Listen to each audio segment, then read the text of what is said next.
Au cours d'une conversation avec un auteur camerounais, bref, un homme de culture, je lui faisais remarquer que le livre ne fait pas foule au Cameroun, à l'exception du livre scolaire, qui de fait est d'une certaine façon imposé à la communauté éducative. Du coup, les élèves, pour les plus consciencieux, le lisent avec attention et consécration et surtout concentration. Et cela peut surprendre, d'autres ne le font pas. Une autre catégorie, celle la plus mince, se délecte des livres au programme et en cherche d'autres. Ils bouquinent dans des centres culturels, des bibliothèques scolaires et académiques, bref, dans des centres de lecture. C'est-à-dire que la littérature ou la lecture est un privilège qu'on peut s'offrir volontairement. La lecture construit et arme. C'est une nourriture de l'esprit, bien comestible, et qui ne risque pas de créer des intoxications, mais plutôt provoquer une aisance intellectuelle. L'auteur me faisait savoir que chaque livre est une confidence et que seuls ceux qui l'ont lu ont la primeur des idées partagées. En plus, il est évident qu'il faut implémenter dès le bas âge la culture littéraire et susciter des sensibilités littéraires. Le livre devrait occuper dans les sociétés en quête de développement que sont les nôtres les meilleures places d'intérêt devant les divertissements stériles qui contribuent à l'abrutissement collectif, ou encore les idées qui pullulent, qui vantent l'enrichissement rapide en matériel comme affirmation certaine d'un accomplissement humain. Mieux vaut être riche de réflexion que de biens et avoir matériel. Les esprits cultivés savent construire et consolider les entreprises bien pensées.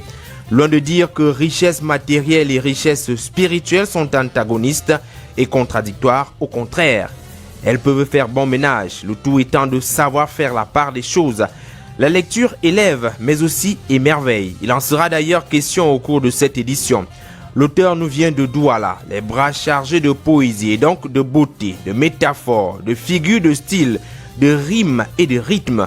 Je ne saurais vous en dire plus. Bonsoir et bienvenue au Point littéraire.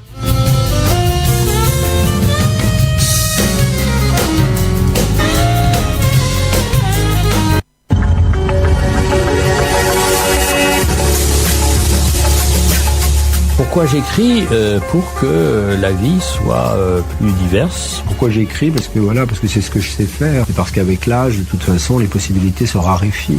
Quand j'ai écrit ce roman, j'écris tous les matins à partir de 7h30, 8h moins le quart, jusqu'à 9h30. On ne m'a pas donné de conseils en particulier pour écrire. Par contre, mon père m'a dit que j'en étais capable. Mais t'écris parce que t'as un truc à dire. Tout le monde écrit, mais tout le monde n'est pas écrivain. Pourquoi le devient-on? Comment le devient-on? D'où vient l'inspiration? Écrivain, écrivaine. Le Point littéraire, Jean-Jacques Foucault. Jean-Jacques Foucault. On connaît les écrivains à travers leurs œuvres, mais connaît-on leur univers? Les romanciers nous entraînent dans leur fiction, mais quelle est leur vie au quotidien? Ces acteurs contemporains nous livrent un témoignage de notre temps. Et quels sont leurs sentiments? Pour sa 3e saison, le Point littéraire innove. C'est désormais jeudi à 21h sur Royal FM. Le Point littéraire, c'est une émission de littérature. Toute la littérature, ici, tous les genres, sous-genres et types d'écriture se rencontrent. Vous aurez droit à plus de découvertes de livres et d'auteurs. Ici, tous les genres littéraires et textes scientifiques se côtoient. Le Point littéraire, jeudi à 21h sur Royal FM. Prenez le rendez-vous. Nouvelle saison inédite avec Jean-Jacques Foucault. Jean-Jacques Foucault. On ne m'a pas donné de conseils en particulier pour écrire. Par contre, mon père m'a dit que j'en étais capable. Mais t'écris parce que t'as un truc à dire. Tout le monde écrit, mais tout le monde n'est pas écrivain. Pourquoi le devient-on? Comment le devient-on? D'où vient l'inspiration? Écrivain, écrivaine. Nouvelle saison inédite, jeudi à 21h sur Royal FM.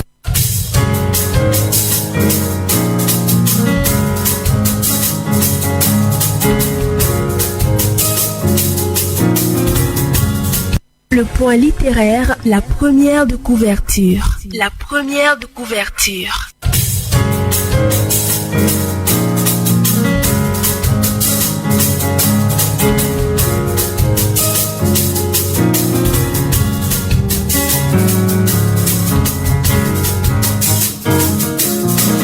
Le Point littéraire tire sa révérence ce soir et dresse son tapis rouge à une fleur de beauté et une pépite en termes d'écriture. Son nom, Danielle Eyango. C'est une écrivaine camerounaise qui a commis son premier roman en 2012 sous le titre « Kotobas, comme un oiseau en plein envol ».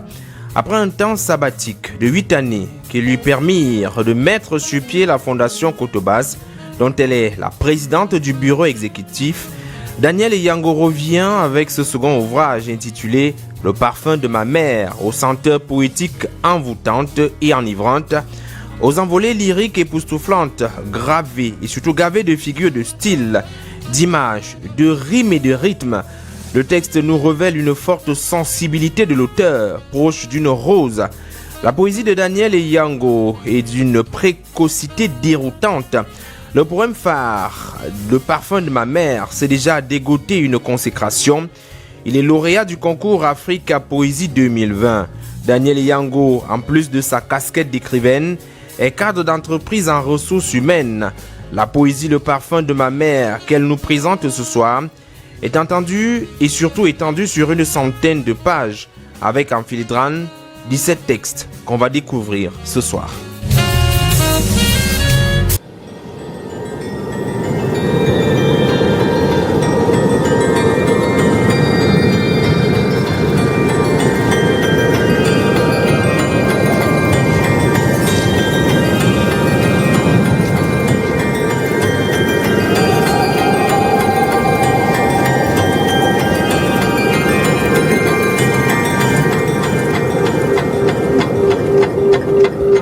En début d'émission, elle vient de Douala. Elle est venue partager avec nous son écriture. Son nom, c'est Danielle Eyango.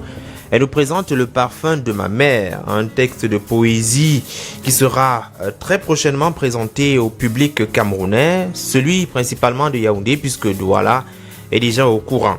Alors, Danielle Eyango, bonsoir et merci d'être venue à Royal FM. Merci à vous de me recevoir.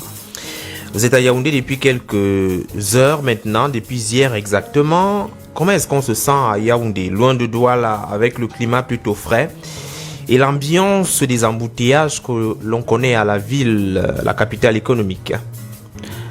Ça va très bien. C'est vrai que je suis pas une habituée de Yaoundé, je viens juste tout le temps de passage. Mais bon, ça va, je me sens à l'aise. Vous êtes venu à Yaoundé pour présenter dans les jours à venir Le parfum de ma mère. C'est un texte de poésie qui est donc écrit par vous. Alors, pourquoi la poésie cette fois-ci? Bon, c'est vrai parce que mon premier ouvrage, c'était un roman. En 2012, oui. Oui, en 2012, sur mon oncle Kotobas. Et là, c'est parce que j'ai une intime qui a une consoeur à vous, Moningo Mayak, une journaliste, qui à mon insu a soumis mon poème intitulé Le parfum de ma mère au concours Africa Poésie. Oui. C'était pendant la période forte de confinement. Donc elle l'a fait et j'ai eu à remporter... J'ai eu à être la troisième lauréate de ce concours en mars 2020. Et donc, c'est suite à cela que je me suis dit, ok, pourquoi pas donc faire un recueil de poèmes, puisqu'en fait, j'écris de la poésie depuis toute petite. Oui. Dans mon parcours littéraire, c'est plutôt le roman qui est arrivé comme étant nouveau. Donc, je me suis dit, ok, pourquoi pas en faire un recueil. Et voilà.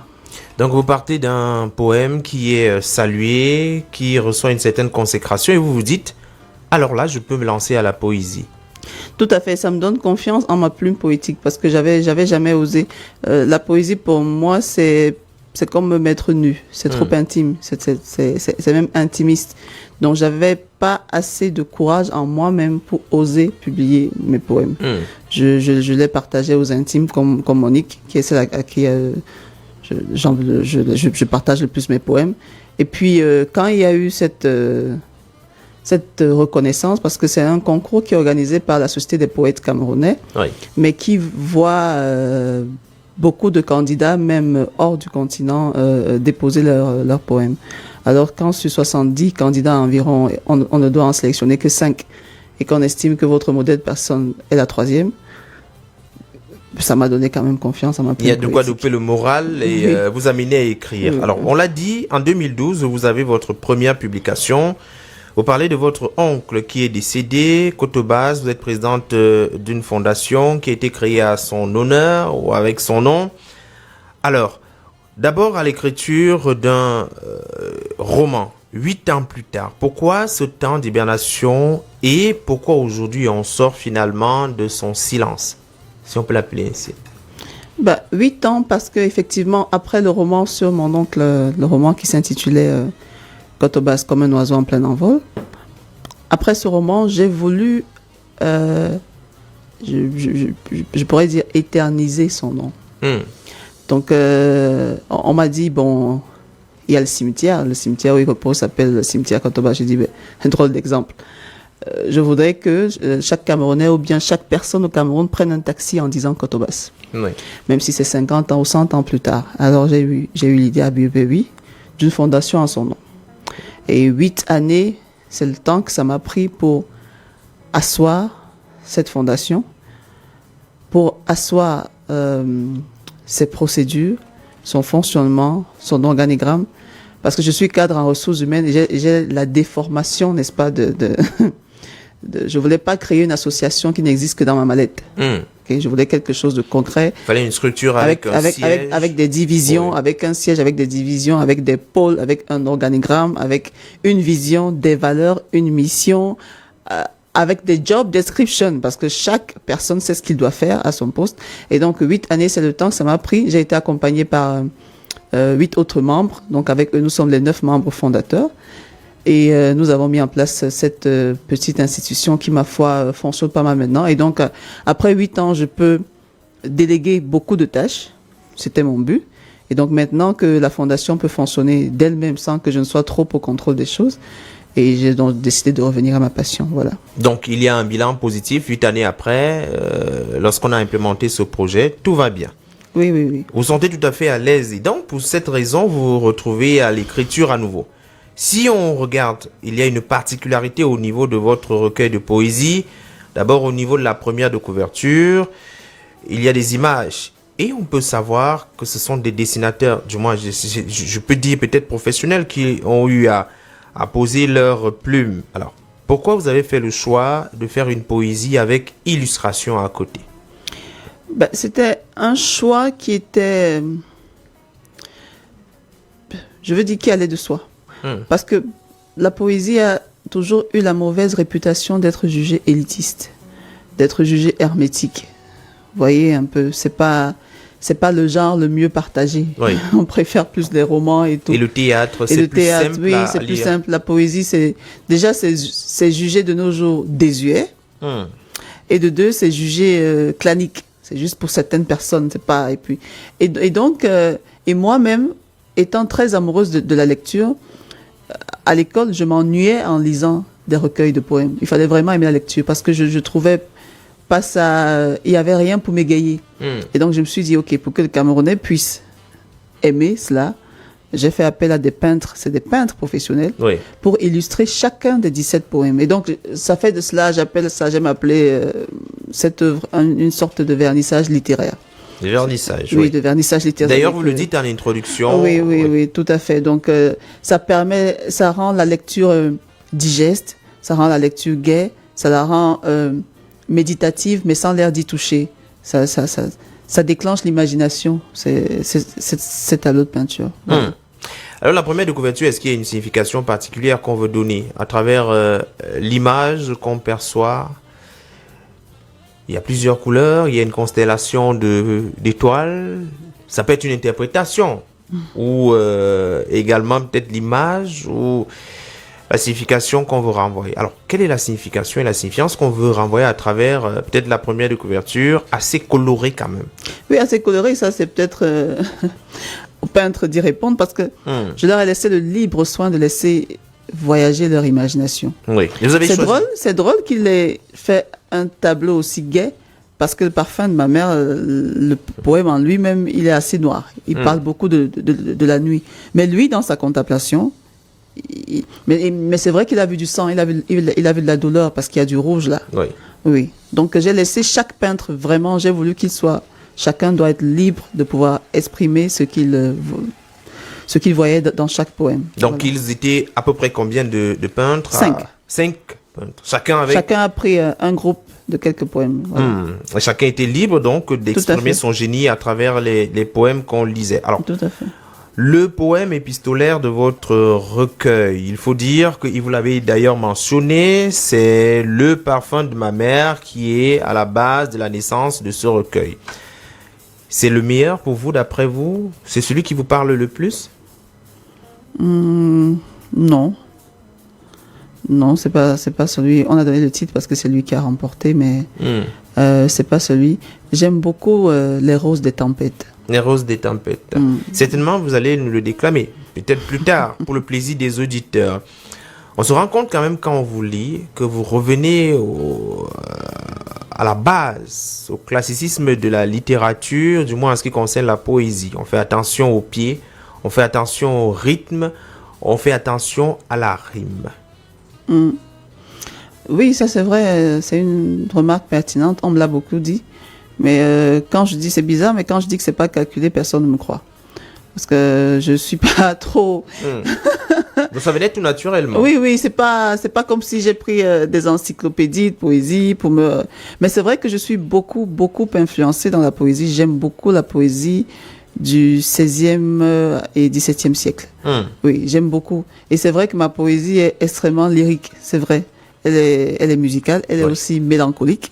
Mais elle est très musicale, elle a des alexandrins, je sais même pas d'où ça vient, c'est Monique Gomez justement qui a remarqué, mais tu as beaucoup, je dis, on appelle quand quoi, j'ai cherché mes anciens cahiers Liberman, on appelle encore quoi alexandrin, parce que, mais bon, c'est comme je l'ai dit, quand la muse commence à parler, par exemple, Le parfum de ma mère, c'était au bureau, j'étais en pleine réunion, et puis, la muse, c'est cette voix-là que chaque artiste a, même des peintres ou des sculpteurs, et qui, je sais pas, mais qui vous souffle les choses et j'entends en pleine réunion Le parfum de ma mère. Je me dis, c'est quoi cette histoire? Et j'entends Le parfum de ma mère. Et là, vous griffonnez quelque chose. Et là, en fait, je veux faire la têtue parce que je suis, comme d'habitude, je dis, écoute, je suis en réunion, mais là, ça continue. Et je grelotte du parfum de ma mère. J'ai dit, waouh. Ok, d'accord. On arrête la réunion 1 minute. Le temps de noter même en code, parce que je note souvent en code. Pour que la nuit venue, quand je regarde ce que j'ai noté, mon subconscient déclenche la même mélodie.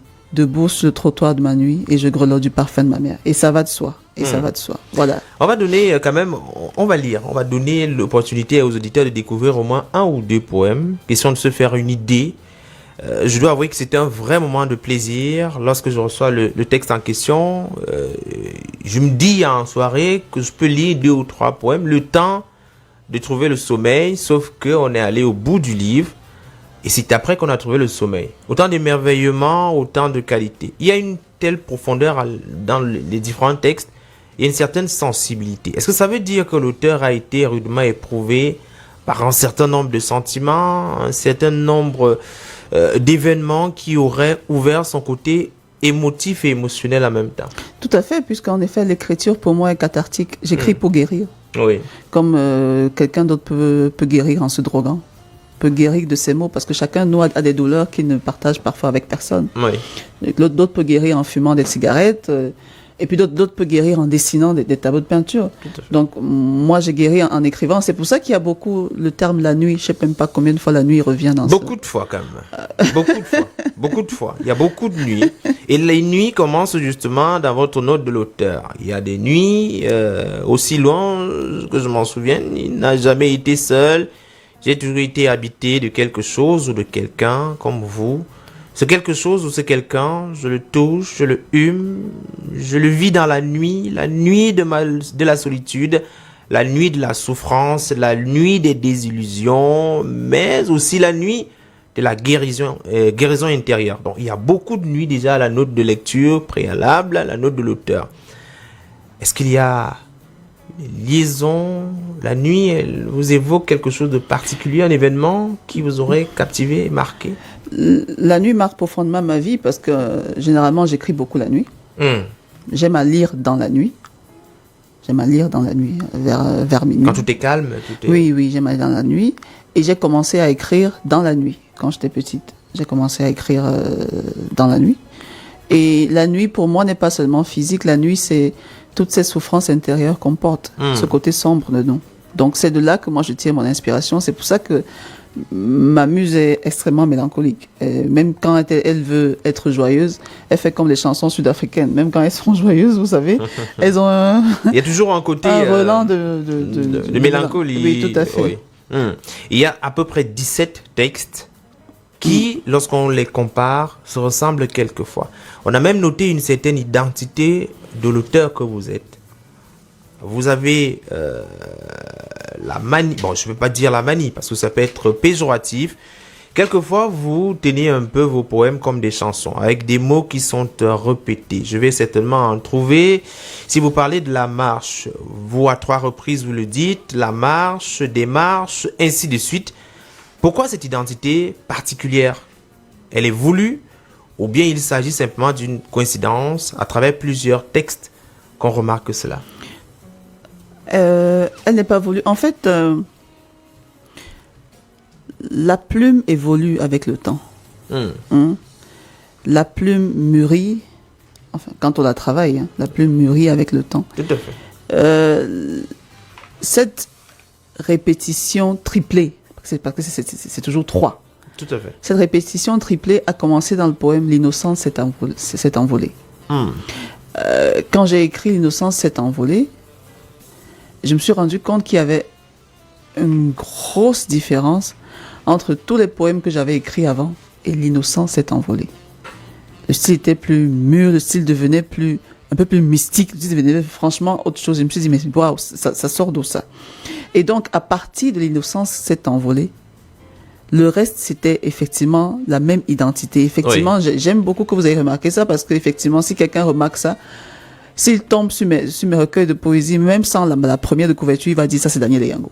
Parce que c'est son style, c'est elle qui aime cadencer comme ça. Tout à fait. Parce que même les roses des tempêtes, il y a des roses et des roses. Il y a toujours des murs et des murs. Il y a toujours des strophes où il y a cette cadence musicale là. Donc oui, effectivement. C'est votre identité à vous. Vous souhaitez que vos poèmes soient reconnus parmi 1000. Et donc, il y a ça en particulier. 17 textes de poésie, c'était en combien d'années que vous avez pu achever? Parce qu'on a bien vu qu'il y a des poèmes de 2019, donc très récents, et également des textes de 2020.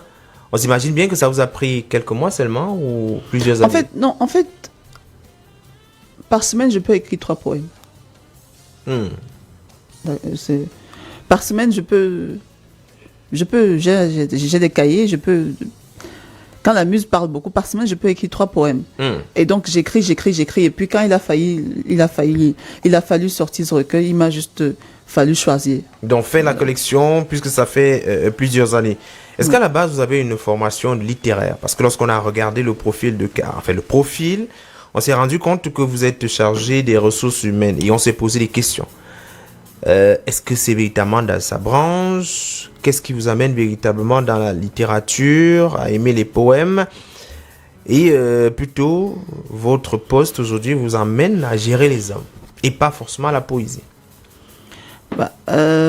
J'ai fait des classes littéraires, c'est vrai, à Liberman et autres. J'ai fait les classes A4. Donc, je lisais beaucoup. Oui. D'ailleurs, mon père, qui est un féru de littérature, m'achetait des livres par semaine depuis la tendre enfance. Après, j'ai fait droit. Donc, je suis juriste à la base. J'ai fait droit. Et puis, j'ai chuté en cadre de ressources humaines. Parce qu'il y a aussi beaucoup de droits dedans dans la gestion des hommes. Donc, j'ai tous ces profils-là. Oui. Donc, voilà. Pour moi, c'est pas comme si c'était des piscines différentes dans lesquelles je nage. Tout ça, c'est moi. Alors, je vais vous proposer de marquer un arrêt. Daniel Eyango, venu de Douala. Merci de nous écouter, mesdames et messieurs, sur les 88.4, mais également sur Radio Vision à travers Facebook. Il suffit de taper Royal FM Espace Cameroun. Nous prenons une rubrique et puis on revient.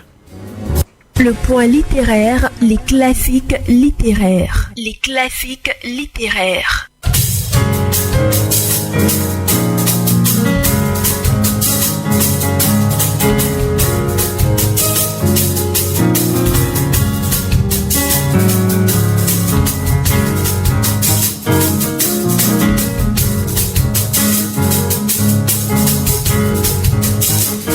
Avant de retrouver notre auteur du soir, eh bien, prenons les classiques littéraires. Tout s'effondre, ou le monde s'effondre. Et le classique littéraire que nous vous proposons ce soir, c'est un roman de l'écrivain nigérian Chinua Achebe, publié en 1958. L'ouvrage raconte la vie précoloniale dans le sud-est du Nigeria et l'arrivée des Britanniques à la fin du XXe siècle. Annie-Lisette Tambassa, bonsoir. Jean-Jacques Foucault, bonsoir. Le monde s'effondre est considéré comme l'archétype du roman africain moderne en anglais, l'un des premiers à être acclamé par la critique mondiale. Le livre est étudié dans les écoles à travers l'Afrique et il est largement lu et étudié dans les pays anglophones du monde entier.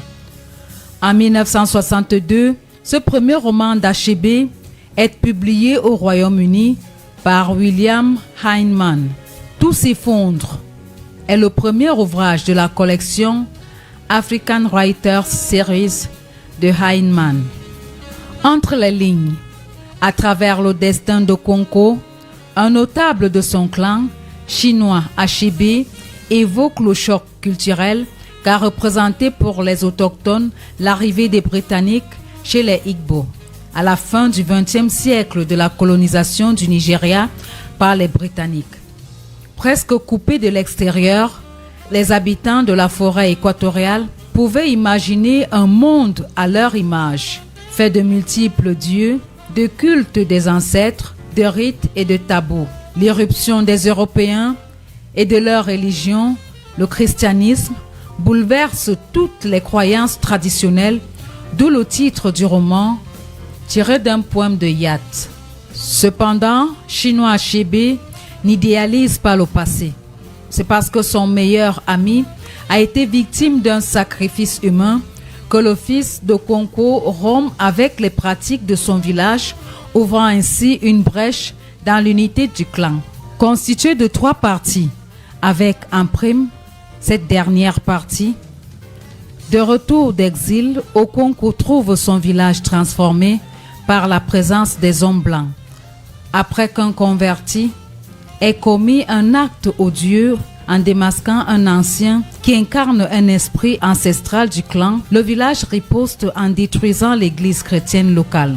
En réponse, le commissaire de district représentant le gouvernement britannique fait emprisonner Okonko et d'autres dirigeants autochtones en attendant le paiement d'une amende de 200 cowries. Malgré les instructions du commissaire de district de traiter les dirigeants de Mufia avec respect, les agents du tribunal autochtone les humilient en leur rasant la tête et en les fouettant. En conséquence, le peuple de Mufia se rassemble enfin pour ce qui pourrait être un grand soulèvement. Okonko, un guerrier de nature et intransigeant sur la coutume et la tradition mufienne, méprise toute forme de lâcheté et préconise la guerre contre les hommes blancs. Quand les messagers du gouvernement blanc essayent d'arrêter le rassemblement, Okonko décapite l'un d'eux parce que la foule permet aux autres messagers de s'échapper et ne se bat pas aux côtés d'Okonko.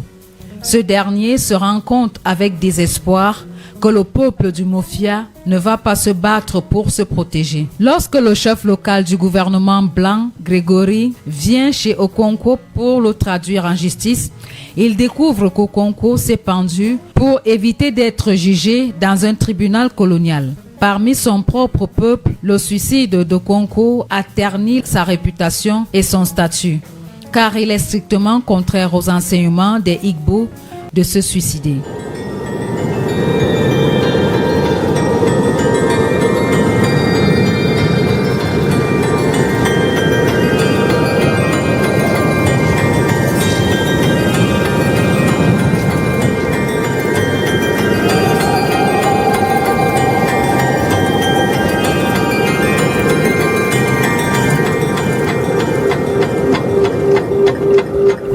Merci à Annie-Lisette Tambassa pour le classique littéraire de ce soir, un livre qui a marqué les esprits, 1958. Elle est allée chercher très loin. On retrouve à présent Daniel Eyango qui est toujours avec nous. Elle nous rend visite ici à Yaoundé, dans les studios de Royal FM, le parfum de ma mère. À la suite de ce classique littéraire, on va tout de suite vous demander, est-ce qu'il y a eu des auteurs qui vous ont inspiré, qui vous ont amené à vouloir vous mettre également à l'activité d'écriture? En poésie ou bien... Que ce soit en poésie ou bien dans le roman. Bon, dans le roman, j'aime beaucoup Aimé Césaire. Aimé Césaire. Dans le roman et dans la poésie. J'aime beaucoup Aimé Césaire, beaucoup. Son style m'influence beaucoup, j'aime ses néologismes, j'aime ses envolées. Dans le roman, j'adore Calixte Béala. Calixte Béala. J'adore. C'est un très grand écrivain.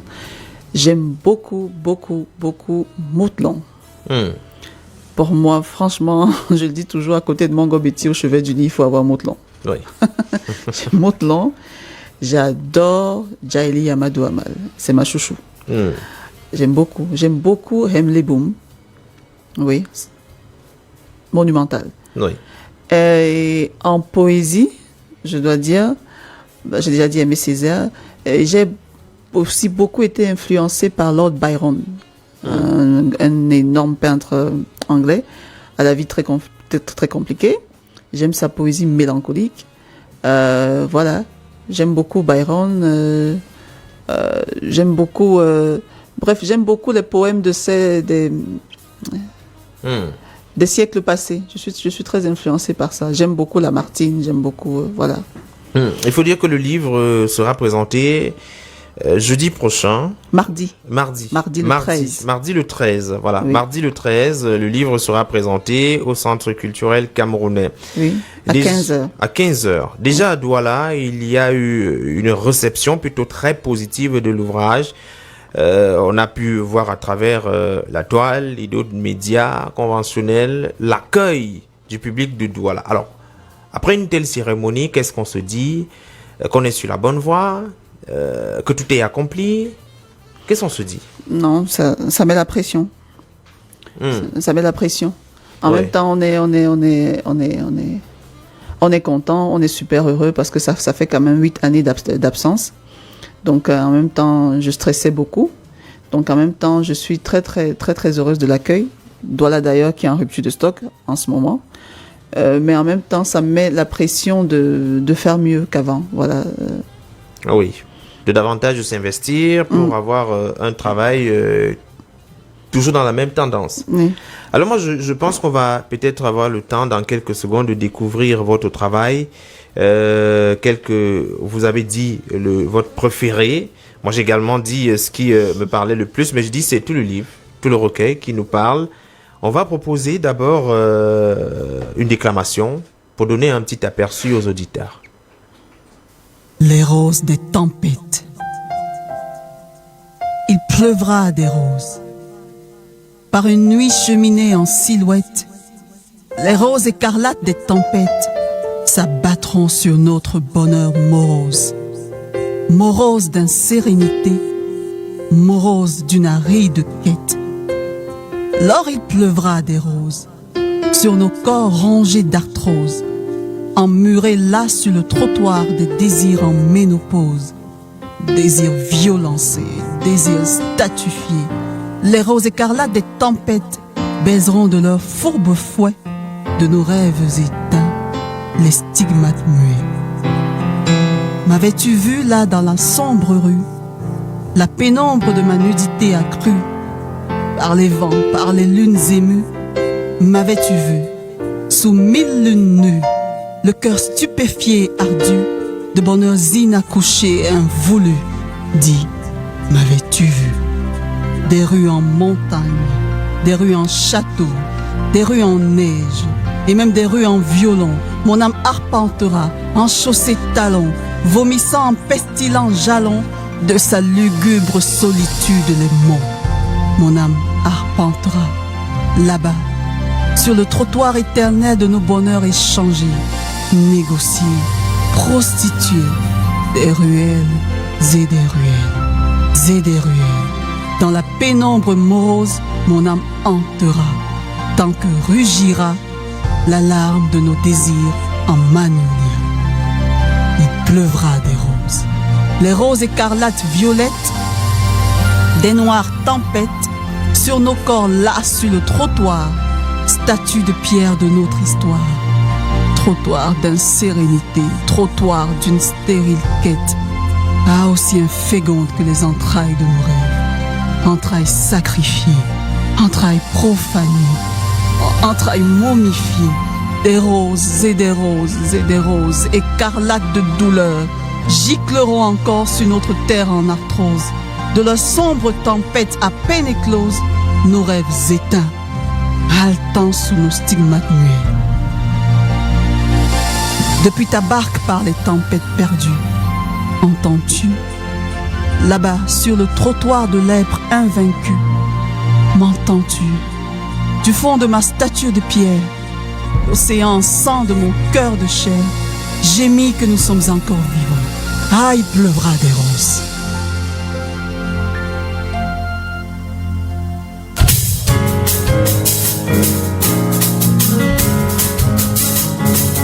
Là, c'est les roses des tempêtes. D'abord, on est tenté de se poser des questions. C'est quoi l'histoire avec les roses, Daniel et Yango? Parce que d'abord, au niveau de la 4e de couverture, on vous voit bien avec une rose. On est servi en thème de rose des tempêtes, ensuite rose de ma solitude. Alors, c'est quoi l'histoire avec les roses, décidément? En fait,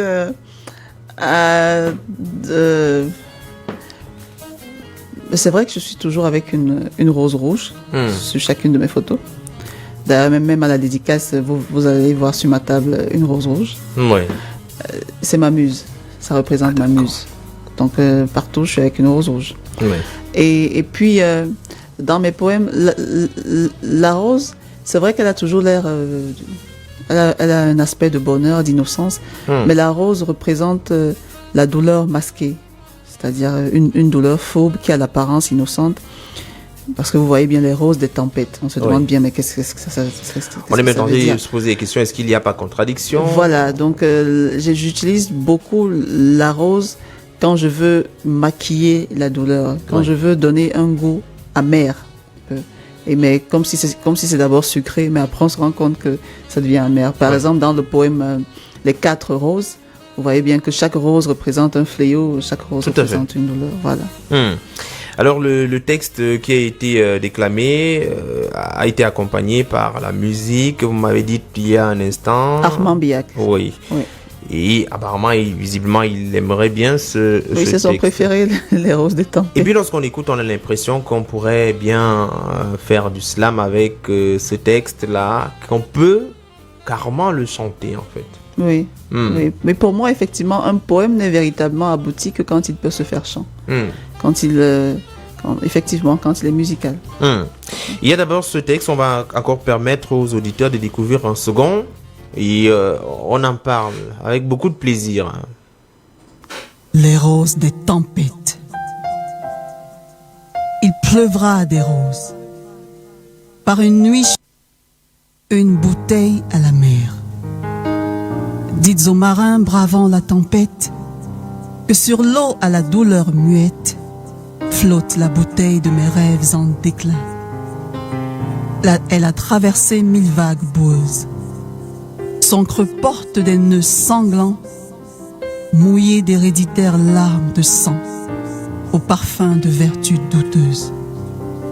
Dites aux marins levant les voiles de ne pas briser la bouteille pâle dont les rêves tirent à la fin. Elle a la robustesse de la solitude. Taillée dans la pierre cyclique d'une désespérance antique, elle brave. Elle brave les lourdes vagues de la servitude. Dites aux marins défiant la tempête que voici une bouteille à la mer se jette pour avec eux apprivoiser le soleil au loin. De l'ultime larme du dernier espoir, elle nage dans les contrées du hasard. Tel le marin sous la rage du désespoir, elle s'en va chercher le soleil juché sur son majestueux phare. Dites aux marins entêtés, dansant sous les vents de la mer déchaînée, de ne pas briser la frêle bouteille qui nage à leur côté. La bouteille de mes rêves hantés, mes rêves qui ne sont pas encore nés. Ah, dites aux marins, dites pour moi aux marins, bien vite, avant que rugisse de mes rêves le déclin.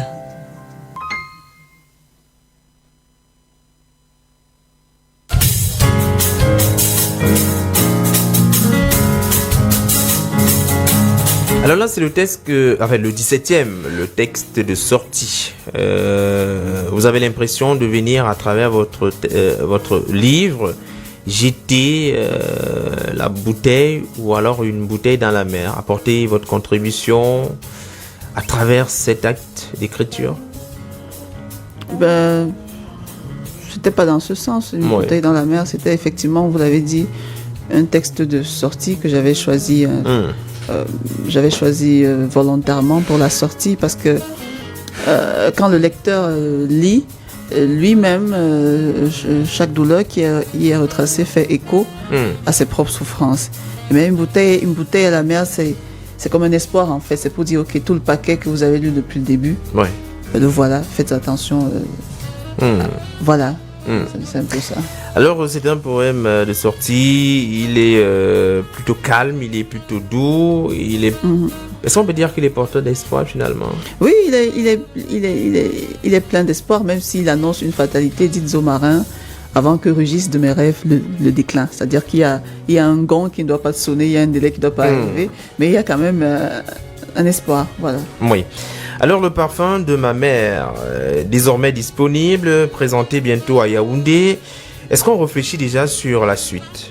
Dire qu'au-delà de la présentation du livre, il va falloir le distribuer un peu plus loin, au-delà des capitales. C'est vrai qu'à Douala, il n'y en a plus. Mais est-ce qu'on a pensé également à toucher l'arrière-pays? Ces jeunes qui aimeraient aussi avoir un texte de poésie. Au niveau de la distribution, est-ce qu'il y a un mécanisme particulier qui a été mis en œuvre? Oui, tout à fait. Il est distribué depuis la semaine du 1er septembre par un distributeur très efficace d'ailleurs qui s'appelle le Grand Vide-Grenier, qui distribue dans les 10 régions du pays et même hors du pays. Il est distribué dans toutes les boutiques des stations-service, dans toutes les librairies, jusqu'au nord. Oui. Il est distribué partout. C'est d'ailleurs pour ça qu'il y a eu rupture de stock à Douala. C'était pas seulement à la dédicace, parce que dans tous les supermarchés que je vais pas citer, mais vous les connaissez, tous les grands supermarchés, vous les trouvez à la caisse de tous les supermarchés, de toutes les boutiques des stations-service, de toutes les librairies. Elle est présente, c'est un distributeur efficace. Donc, effectivement, c'est un livre sur lequel on peut tomber en allant à la station-service, acheter un café, on tombe sur Parfum de ma mère. En allant faire ses courses dans un supermarché à la caisse, on tombe sur Parfum de ma mère. En allant dans les librairies, on tombe sur Parfum de ma mère. En allant même dans les salles de cinéma, que je ne vais pas citer, la grande salle de cinéma, on tombe sur Parfum de ma mère. Donc, le livre est un peu partout. Il est partout. Là, vous avez quand même réagi à ce qui est constaté ou considéré comme étant une faiblesse, la question de la distribution. Alors, aujourd'hui, le parfum de ma mère, le prochain texte, c'est un roman, encore la poésie, ou on s'essaye au théâtre? Non, le prochain texte, c'est un roman, parce qu'en fait, c'est un roman qui devait sortir, c'était pas un recueil de poésie. D'accord. C'est votre consoeur Monique Gomaya qui m'a damé le pion en me faisant gagner ce prix. En fait, j'étais sur l'écriture d'un roman. Oui. Et donc, quand il y a eu ce prix, ok, je me suis dit, mais déjà, mon roman va me prendre du temps. Parce que je suis extrêmement perfectionniste. Je peux réécrire un tapisserie 50 fois, je le détruis, je le réécris. Je dis non, ça va me prendre du temps. Donc, vous prenez votre temps, vous n'êtes pas pressé de sortir un travail parfois bâclé. Ah ouais, je le soumets beaucoup aux critiques. Par exemple, il y a Moutelon qui m'accompagne beaucoup dans ce manuscrit, et quand il me dit casse ici, je casse, je réfléchis même pas. Donc, je le réécris beaucoup, et donc j'ai dit écoute, franchement, on va d'abord donc sortir un recueil de poésie, puisque voilà. Et même en parlant de distribution, je tiens à remercier, à féliciter mon éditeur, les éditions de Midi, parce qu'en plus du partenariat avec le Grand Vide-Grenier, vous pouvez lire mon livre en ligne. Ah, déjà? Oui, à 100 francs CFA seulement, la journée. Sur YouScribe, vous lisez le parfum de ma mère. Avec, vous pouvez pas seulement télécharger, mais vous avez les tableaux de peinture et ils sont magnifiques dans le portable, avec tous les poèmes. Voilà. Vous êtes allé agresser le marché du numérique. Parce que le livre, jusqu'à aujourd'hui, se retrouve très difficilement dans le numérique, surtout ceux qui sont récents. Oui, il faut dire que c'est un éditeur qui innove. Franchement, il est assez proactif, il bouge. Voilà. Oui. Alors, après donc, on sait maintenant le roman, est-ce qu'il est déjà terminé ou... Non, il n'est pas terminé. D'accord. Il n'est pas terminé. Donc, on va encore devoir attendre... Non, c'est pas, on va plus attendre 8 ans, c'est fini. On va peut-être attendre 1 an.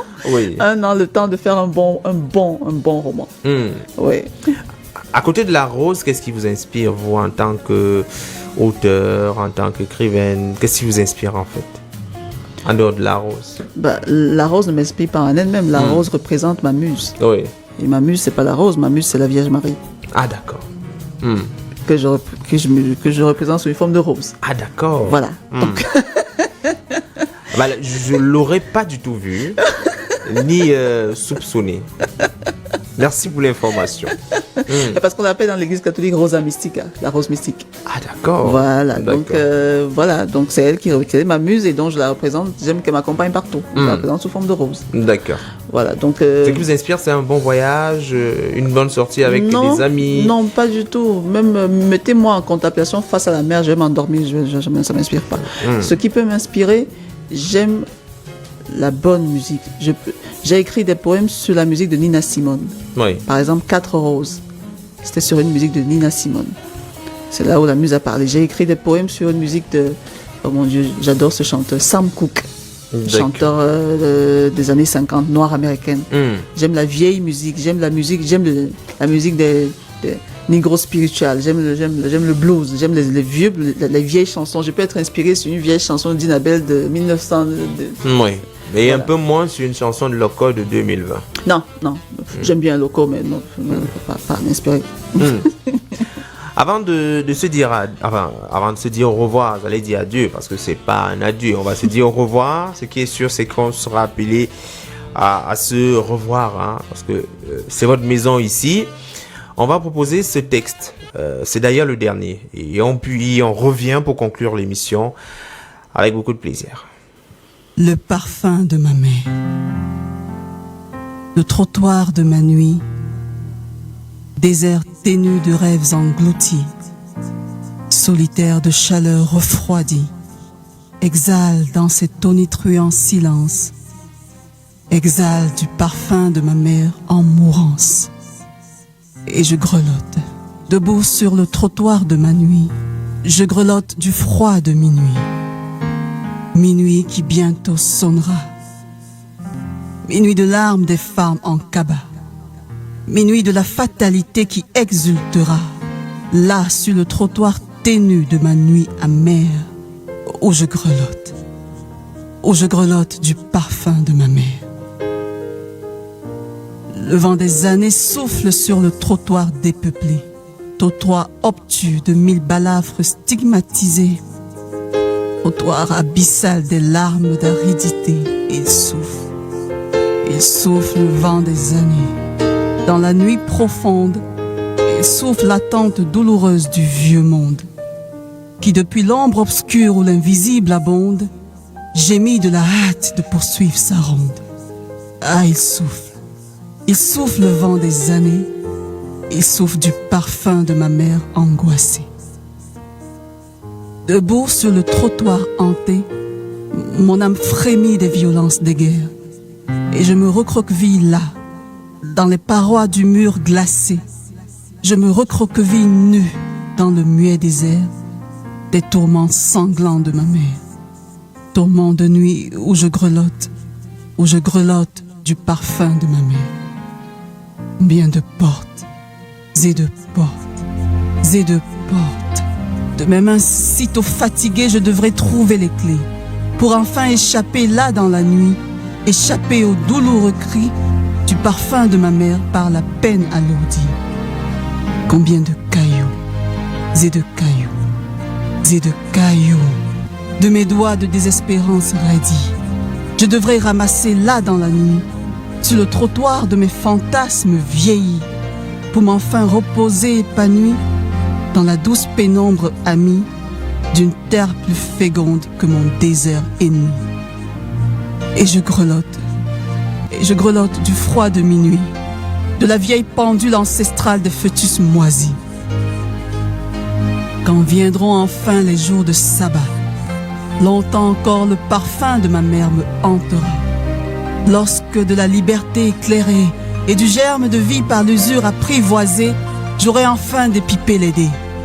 Alors je ne grelotterai plus. Je ne grelotterai plus seul dans la nuit. Non. Je ne grelotterai plus du froid glacial de minuit.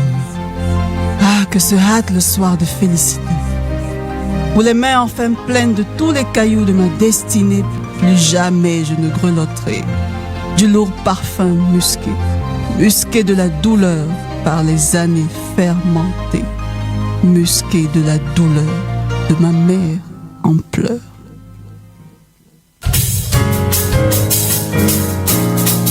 Eh bien, on va simplement se dire à mardi au Centre culturel camerounais à partir de 15h pour la suite. Oui, pour la dédicace. Oui, pour la suite. Et certainement, on aura l'occasion d'échanger avec les auteurs, oui, enfin, l'auteur. Il faut préciser que c'est entrée libre, hein, parce que beaucoup de gens demandent, on paye, non. C'est entrée libre au Centre culturel camerounais, je précise. Merci. Centre culturel camerounais. En tout cas, merci d'être passé à Royal FM, nous parler de votre ouvrage. Et on espère que dès que le roman va venir, on va encore se revoir ici à Royal FM. D'accord, ok, merci de m'avoir reçu. Et effectivement, je vais m'habituer à venir ici. Yaoundé est ouvert, Yaoundé il fait beau temps également. Il s'appelle Le Roi Salomon, il était à la mise en onde ce soir.